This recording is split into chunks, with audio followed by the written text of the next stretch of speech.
최근 비트코인이 8만 달러에서 10만 달러 비교적 높은 가격일 때 8천억 이상 추가 매수를 한 마이클 세일러가 비트코인을 계속 모으는 이유에 대해서 말합니다.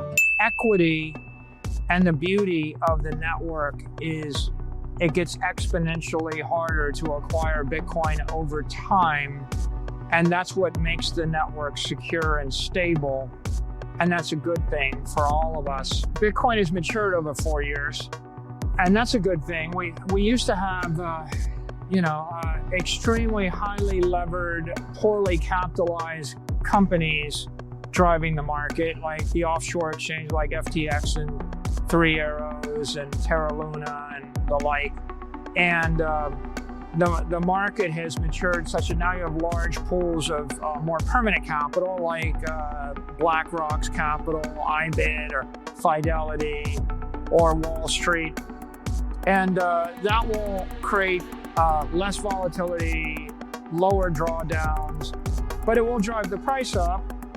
And on the other hand, it's kind of like saying, your family came to Manhattan in 1700 and you bought up a bunch of land, and then you went back to Europe and you told everybody that Manhattan's going to be the greatest seaport in North America. And here we are in 1800, Michael, and your family owns like 47 blocks of Manhattan, but the prices of Manhattan real estate have gone up by a factor of 20. Isn't it getting it harder for you to do business in Manhattan? And the answer is, well, the price is going up, but there's a lot of other people that are in Manhattan that do things that we can't do. And I'd much rather have other businesses and other pools of capital. Like on the day that Apple and Microsoft and Google enter the Bitcoin ecosystem, the price will go up, but the risk will go down.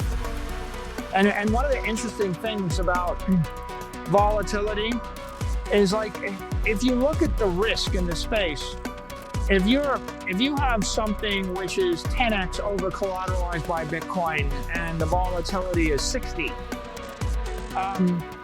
well, there's a risk. And one way to drive down the risk is to increase the collateral, but the other way to drive down the risk is decrease the volatility. So it turns out you're better off being like 3 times over collateralized with an asset with a 30 vol than 10 times over collateralized with an asset that's a 70 vol.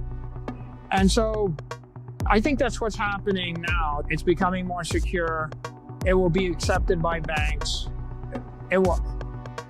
I'll leave it at this thought, which is, when your bank tells you they'll buy Bitcoin for you and they'll make it really easy, and you can do it on the phone, it'll cost you $1 million Bitcoin.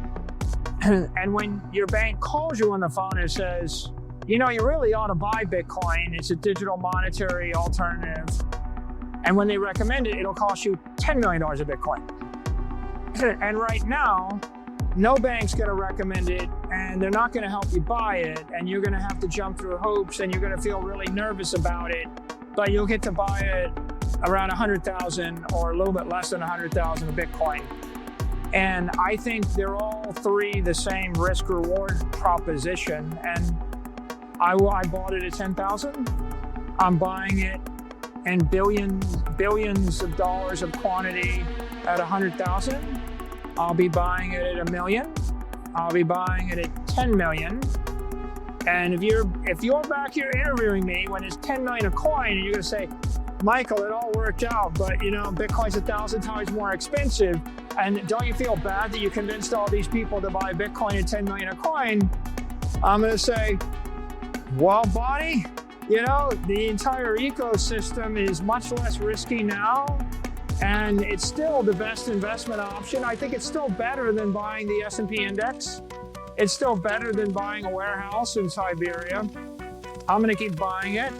It's just like buying Manhattan real estate. 마이클 세일러의 말에서 논리적으로나 역사적으로나 틀린 말은 찾아보기가 어렵습니다. 하지만 제 채널에 등장하는 전문가들은 대부분 비트코인을 좋게 이야기해야 하는 위치에 있는 사람들입니다. 고객 자금을 굴리고 있거나 회사 자금으로 비트코인을 구매한 사람들이 많기 때문이죠. 시장에는 정답질은 없습니다. 그럼에도 많은 투자자들은 리스크를 감수하고 돈을 벌기 위해서 비트코인 시장에 뛰어드는 것이죠. 하지만 급등락하는 비트코인 시장에서 급등과 급락을 반복하는 차트를 보고도 개인 투자자들이 욕심과 공포를 떨쳐내고 평정심과 내 자산이 우상향을 하는 것은 말처럼 쉽지가 않으실 겁니다. 저 또한 전업투자자 생활을 오래 했지만 항상 좋은 자리를 기다리고 인내해야 수익을 조금씩 낼 수 있었습니다. 그래서 저희 앤드류 트레이딩 팀에서는 어떻게 하면 일반 개인 투자자들도 투자 시장에서 수익을 낼 수 있을까? 구독자분들께 어떻게 하면 조금이라도 도움을 좀 드릴 수 있을까? 고민을 하다가 구독자분들도 비트코인이 명확하게 상승 추세가 나왔을 때만 투자를 하실 수 있게 한다면 수익이 조금 나지 않을까? 라는 생각을 하게 되었는데요. 제가 전업 투자를 하면서도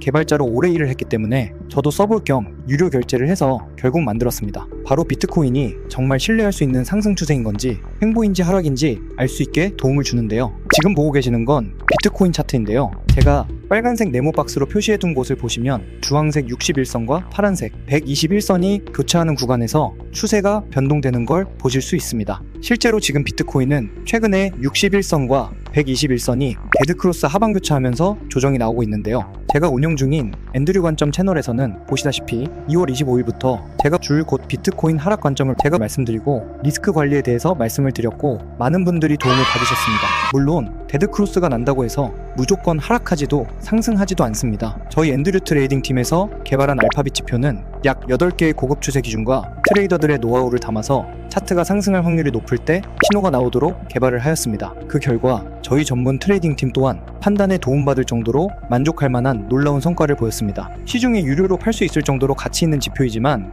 저희 앤드류 채널 영상을 시청해주시는 구독자분들께는 무료로 제공해드리기로 마음먹었습니다. 저 또한 며칠 밤새 테스트하며 어렵게 만든 지표이지만 구독자분들 성원에 힘입어 저 또한 도움을 받고 있기 때문에 어렵게 공유드리기로 마음먹었습니다. 초보자분들부터 경력이 오래된 트레이더분들까지 굉장히 큰 도움을 받을 수 있는 지표라 도움이 되실 거라고 자부합니다. 신청 방법은 하단 더보기란과 고정 댓글에 나와 있으니 많은 신청 부탁드리고 이번 하락장에서 모두 잘 살아남으셔서 좋은 성적 내시면 좋겠습니다. In the year 2025, when your family started buying Manhattan real estate in the year 1700.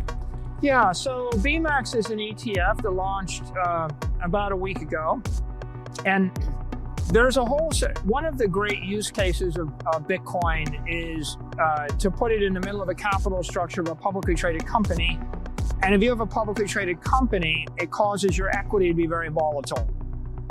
So, like my company's the most volatile equity out of the S&P 500 universe. Sometimes a volatility of 90 to 100. Well, when the volatility of a public company gets above 45, you can sell convertible bonds because convertible arbitrageurs actually are able to sell that volatility or extract it, and that pays the cost of the interest.